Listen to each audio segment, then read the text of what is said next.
am un plan merci indi nga sax lu am solo ci auditu titre minier yi da ngay am un plan de réalisation de travaux un plan annuel de réalisation de travaux dañ lay jox titre minier ni la demandé nga seet phosphate fii ba fii léegi jox nañ la permis phosphate pour nga seet fii ba fii permis bi 3 ans lay durer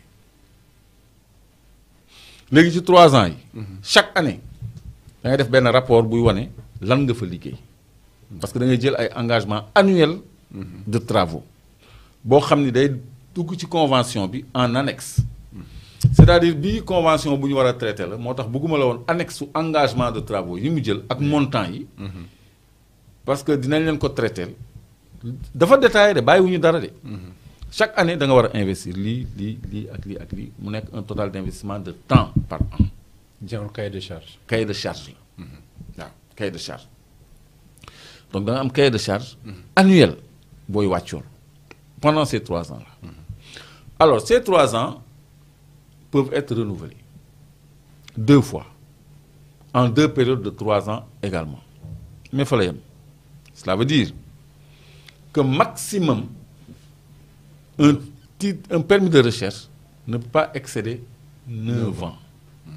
Alors, il y a des permis de recherche yoo xam ne depuis jamono Ablaye Balde lañ ko joxe am na yoo xam ne 9 ans am expiré na léegi bu 9 ans mu weesoo lii importance su audit bi permis de recherche boo xam ne def na lu ëpp 9 ans soit dañu entrer en phase d'exploitation soit réaliser wuñu ou perte nañu permis bi le permis est caduc et il est récupérable par l'État du Sénégal kon tey jii bu ñu analyser la situation des permis dont la période initiale de recherche a expiré dont les périodes de renouvellement sont consommées nga xam ni nekkatuñu ay permis de recherche te passé wuñu en phase d'exploitation bëri na.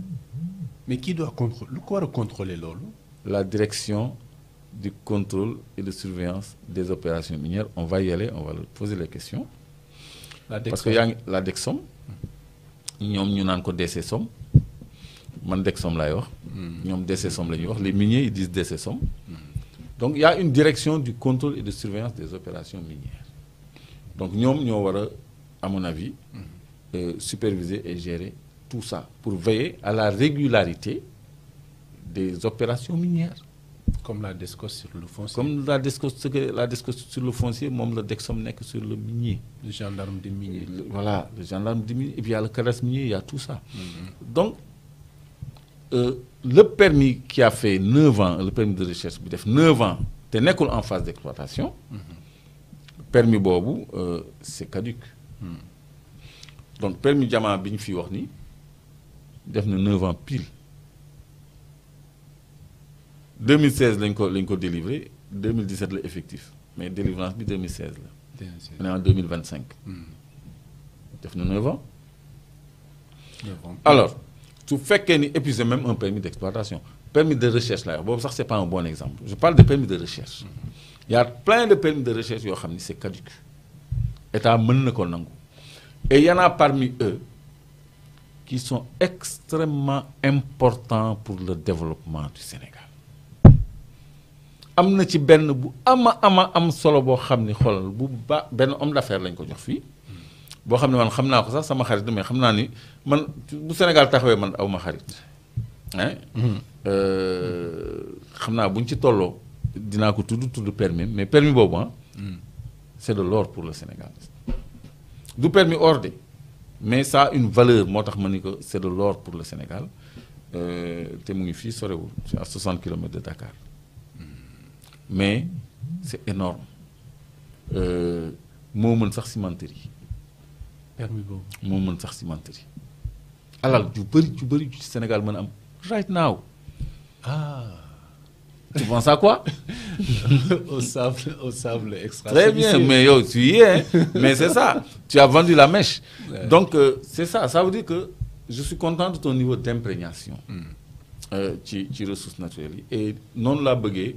ñuy suivre dem ba am ce niveau d'imprégnation nga xam ne bu ñu junjee sax ñoom dañuy xam lan la donc titres miniers yooyu dañ ko war a récupérer parce que pour la plupart ils sont pas en phase d'exploitation. Maintenant s'ils sont en phase d'exploitation maintenant c'est soit une exploitation non déclarée et des redevances non payées moo tax ci communiqué bi mu teg ci ni lañ ci war a fay ci ay impôt taxe ak redevance ñu lijjanti ko càmbar ko ba état mën cee jot donc loolu am na solo kon tey jii ñun à T3B seen serviteur ak Abdou Khadre toi tu es un serviteur aussi toutes les semaines tous les mercredis dañ leen tegal les titres miniers les conventions minières yi nga xam ne nax na saay yoo xam ne dañ ko war a récupérer pour que autorités yi bu ñu ko xamul ñu xam ko bu ñu ko xamee ñu xam ni opinion bi ñu ngi xaar ñu récupérer titres yooyu. mais naxagul saay parce qu'on a toujours la possibilité de récupérer ça. non nax na saay ci borom permis yi c'est-à-dire xaaral ma waxee ko neneen am na permis yoo xam ne baaxatul parce que dépassé nañu seen période de recherche initiale de recherche et de renouvellement. ça concerne ñi nga xam ñooy bénéficiaires yi. ñooy bénéficiaires yi ñoom seen côté. seen permis nax saay na. mais nax saayul pour Sénégal au contraire ñun on peut les récupérer. c'est ça donc audit bi. man dama ci kontaan parce que enfin voilà des autorités qui sont en phase avec mes préoccupations. Abdou Khadre man dama wéet ci samay préoccupations. bi passé mer nga de. On s'est expliqué au téléphone. Tu as vu comment je t'ai parlé? Certaines situations yoo xam ne l'État doit accélérer dessus mais on a l'impression que. Tu as senti avec quelle émotion je t'ai parlé ce jour-là? Oui. Bon, je souffre.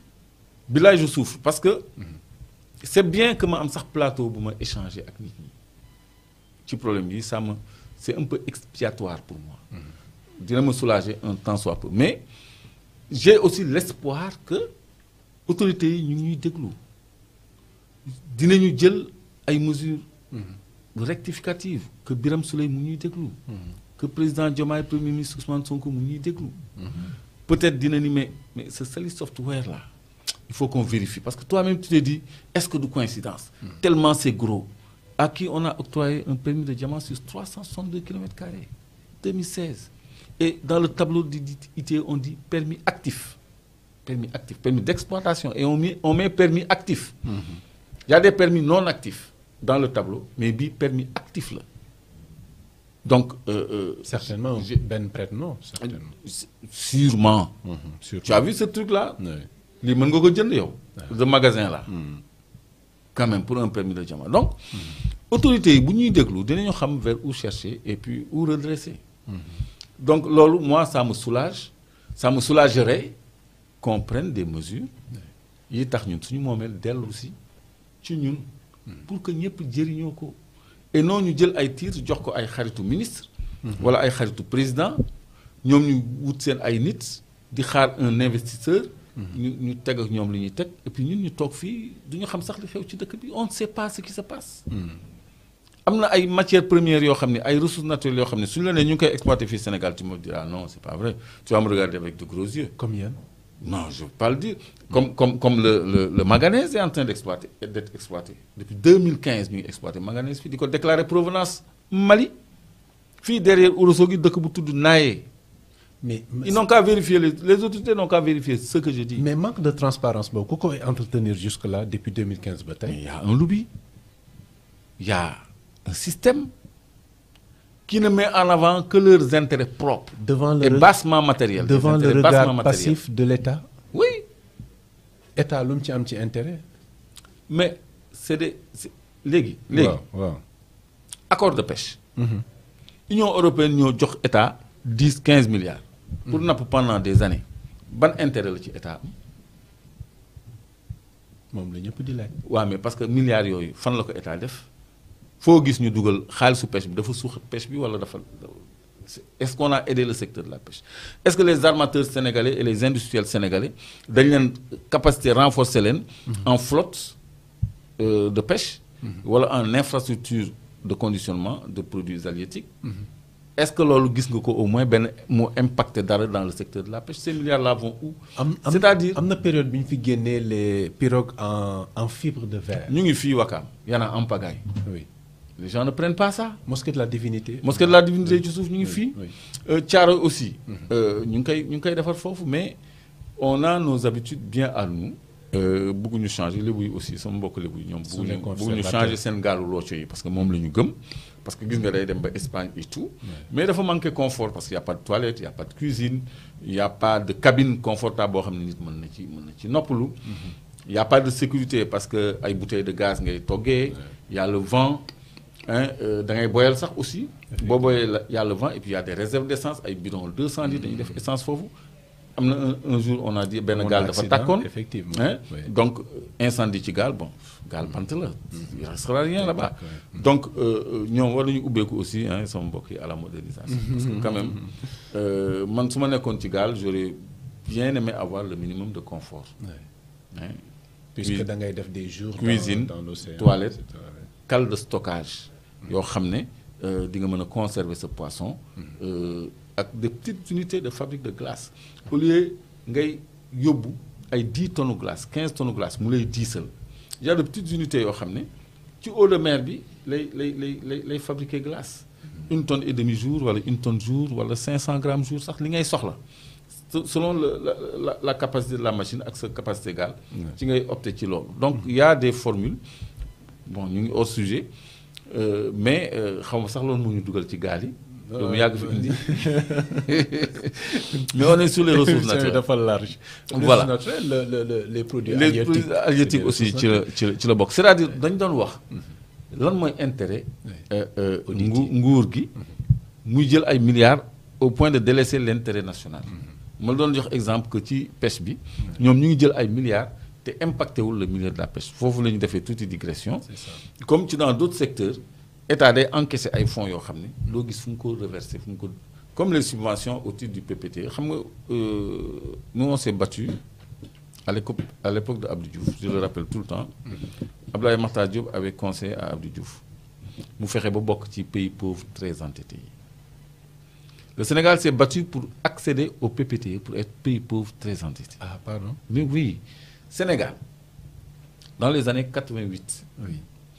Abdoulaye Makhtar Diop. Les années de combat. Oui bi Abdou Diouf gagné. Oui. Abdoulaye Makhtar Diop était en bonne envergure parce que dafa créé woon benn milice bu tudd tonton Macoute. Il s'est battu avec nous tojante bopp corps à corps. On a fait du corps à corps en 88 et les tonton Macoute Haïti la ñu jógee c'est une milice haïtienne. bu ñu dàkkantelee woon les nervis de Abdoulaye Makhtar Diop. qui étaient en tenue marron avec des calots marrons. Qui étaient armés de gourdins les chefs armes de poing pistolet. doon xeex ak ñun quoi. Alors moom il avait vendu sa maison ou sa Mercedes je crois pour financer ce mouvement là. de nervis. Et après il a été fait ministre. Ministre des sports. Alors en tant que ministre il a conseillé à Abdou Diouf. Oui. pour mu fexe ba bokk ci PPTE. parce que xam nga sénégalais fu ñu mën a jëlee xaalis la ñu xam parce que boo nekkee PPTE ta facture pétrolière dañ koy subventionner à 50%. tous les produits pétroliers que tu importes da ngay am une subvention de 50%. c'est-à-dire à l'époque la facture pétrolière n'était que de 89 milliards mais dañ doon fay la moitié Sénégal bu importer produits pétroliers la moitié lay fay. c'est-à-dire 40 et quelques milliards. Donc, le reste... Le refus du développement.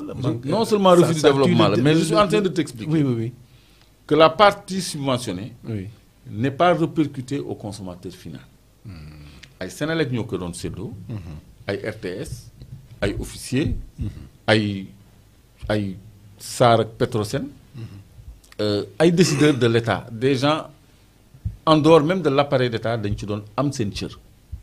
donc loolu mooy interrogation bi nga posé wu ban bénéfice la ci état bi am mooy bénéfice am xaalis bu ñu séddoo comme PPTE chaque loi de finance day am benn rubrique boo xam ni apportu PPTE ci lay bokk dans toutes les lois de finances initiales. nga ne xaalis bu Sénégal di séddoo. bu nguur gi di séddoo. nguur gi Soleil day jot.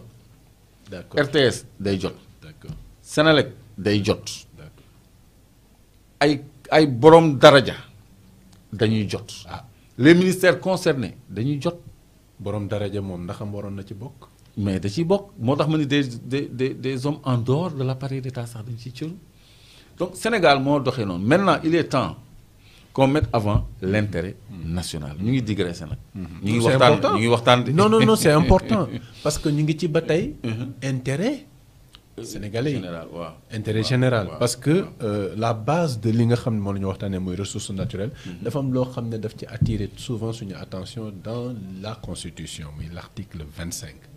Les ressources naturelles appartiennent au peuple. Ça entre dans ce cadre-là. Mais dañ ci teg doivent être gérés dans la plus grande transparence. C'est pour ça que Clédor. transparence boobu daf ci bokk. mais effectivement ci article 25. effectivement da cee bokk. moo tax boobu dañ koy fàtte. moo tax à ce niveau-là. ba noppi tout citoyen a le droit de défendre ces ressources naturelles-là. mais justement mooy ce que nous sommes en train de faire. moo tax le président de la République mérite des félicitations et des encouragements. en toute objectivité parce que chapitre bi muy waxee wàllu audit yi. dafa commencer par indiquer au gouvernement la nécessité d'accentuer la transparence. La nécessité. C'est-à-dire qu'on ne leur donne pas le choix. Aller vers dans ce sens-là, le sens de la transparence, et faites tout que ngeen divulguer les données économiques et financières relatives à l'exploitation des ressources minières, pétrolières et gazières, c'est-à-dire dans la vérité. Et puis c'est la dernière phrase qui me plaît le plus. La dernière phrase. mooy fu muy waxee ni il faut.